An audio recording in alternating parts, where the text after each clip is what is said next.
It was CM Punk's first TV match in 7 years. There was excellent tag team wrestling and a lights out match between Minoru Suzuki, Lance Archer versus Eddie Kingston and Jon Moxley.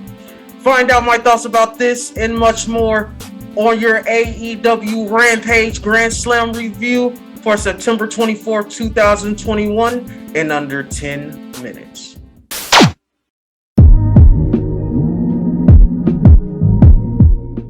What's going on, everyone? I go by the name of KBTHEMARK, co-host of the DMV podcast, and this is your AEW Rampage Grand Slam review for September 24th, 2021 in under 10 minutes. It was before I do that, make sure to hit the like and subscribe button. It really helps the channel grow. They split the Grand Slam into two shows. Now, with Rampage being 2 hours, this was, for me, the first time I was going to see a 2-hour Rampage. Well, all of us were going to see a 2-hour Rampage. A lot of people believe that Rampage will eventually be 2 hours. This was the first run. Some of the matches, I can say, all of the matches were decent. Some were way better than others. Some, to me, shouldn't have been on there. Well, let's go ahead and jump right into the review. We are starting off with CM Punk versus Powerhouse Hives. CM Punk wins with the GTS. Powerhouse Hives. CM Punk made Powerhouse Hives look like a star. Powerhouse Hives made CM Punk look like a star. I was very intrigued watching this match, especially just watching Powerhouse Hives throw his complete body weight at CM Punk. It was definitely something to see how CM Punk handled himself as we got deeper on into the match. There was the Hurricanrana spot that everybody was so scared about. When I saw it, I was scared. I thought one of them or maybe both of them broke their neck. It was a horrible landing, but the match was good. The match was good. I hope next we get either CM Punk and Hook, or we go straight for the jugular and we get CM Punk and Ricky Starks. Absolute Ricky Starks. Next match, Super Click, Adam Cole, baby, and the Young Bucks versus Christian Cage and Jurassic Express. Super Click got the win. Oh man, so many spots. The spots where the Bucks ran the ropes and then they gave Adam Cole, both of them gave him a kiss. Fantastic. The cruelty of the Bucks throwing Christian Cage and Jungle Boy off the stage. Luchasaurus really impressed me. He was working overtime in this match. He was working overtime. So was Adam Cole. The match gets 2 thumbs up. The match is 2 thumbs up good. And we had a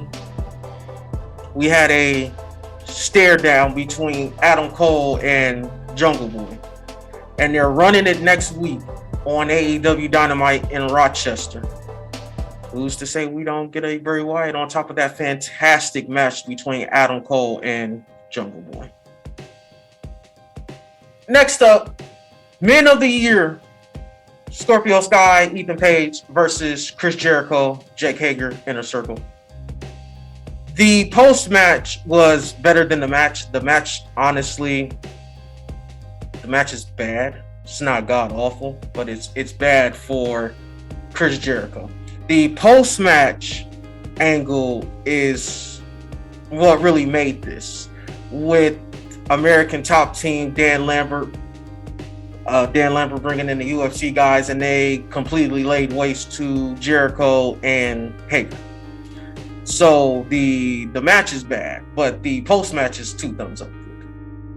8-man tag, Lucha Bros, the AEW World Tag Team Champions, the Lucha Bros, Proud and Powerful, Santana and Ortiz versus the HFO Hardy Family Office. This was just a boatload of fun, just like the 6-man tag. It's amazing how WWE will give you 6-man tags and we all just say, oh, AEW gives you 6-man and 8-man tags and you're like, give me more.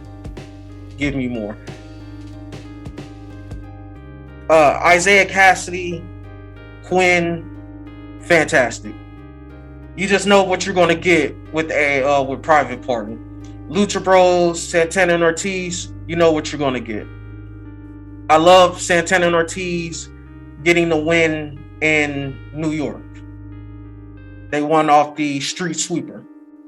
So the Lucha Bros, Santana and Ortiz get the win. I thought the match was 2 thumbs up good.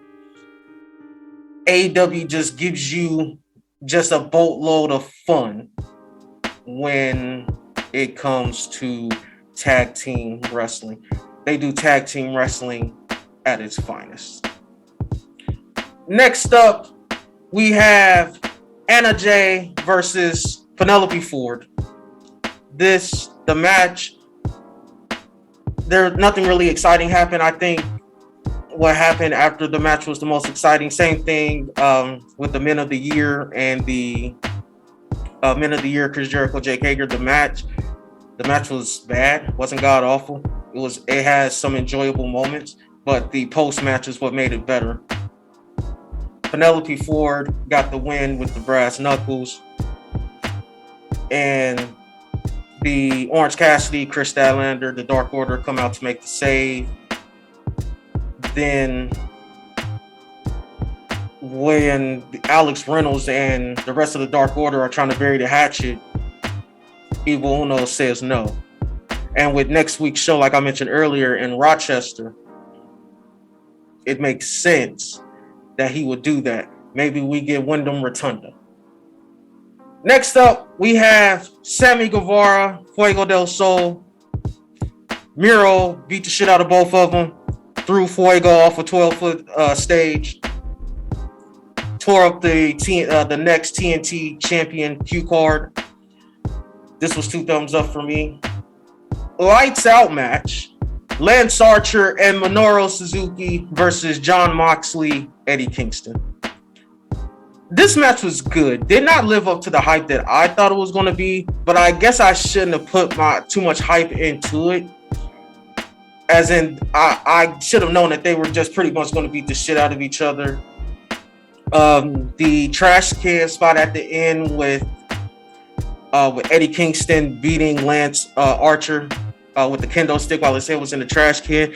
It looked good, but they shouldn't have kept switching the camera angles, because then you were seeing that Archer really wasn't getting hit. But if you kept it how the camera angle was the very first time, where you really couldn't see, all you saw was Archer's body and just Eddie Kingston hitting the trash can, then I think it would have looked good like that. Love the return of Homicide helping out Moxley and Kingston.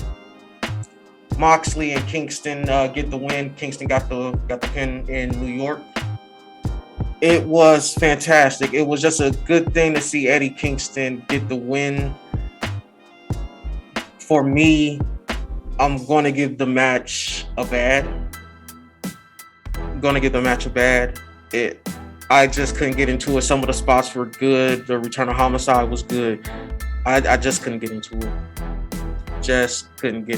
I thought this was going to be, and they put it in the main event, and I thought that this was going to be up there with the Thunder Rosas, even Moxley, the one he did with Kenny Omega. I thought it was going to be in that conversation, but this match was kind of a letdown.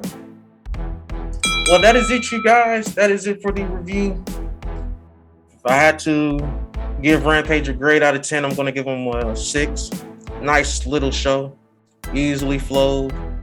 Just some of the matches were hits. Some of the matches were misses. The Rampage episode itself felt off to me. Wrestler of the night, I'm giving it to the Super Click. Trios titles are on the way. And what better way to introduce Trios titles than to put them on Adam Cole, baby, and the Young Bucks. So immediately we make Adam Cole look good when he comes into the company. Well, that is it, you guys. Please don't forget to hit the like and subscribe button. It really helps the channel grow. Once again, I go by the name of KBTHEMARK, co-host of the DMV podcast, and we will see you soon. I started with nothing and came out of king. I've been the one that's been ballin' for rings. It's been me and my team and we chasing the green. My team be the shit, we ain't ballin' for free. My team be the shit, we ain't ballin' for free.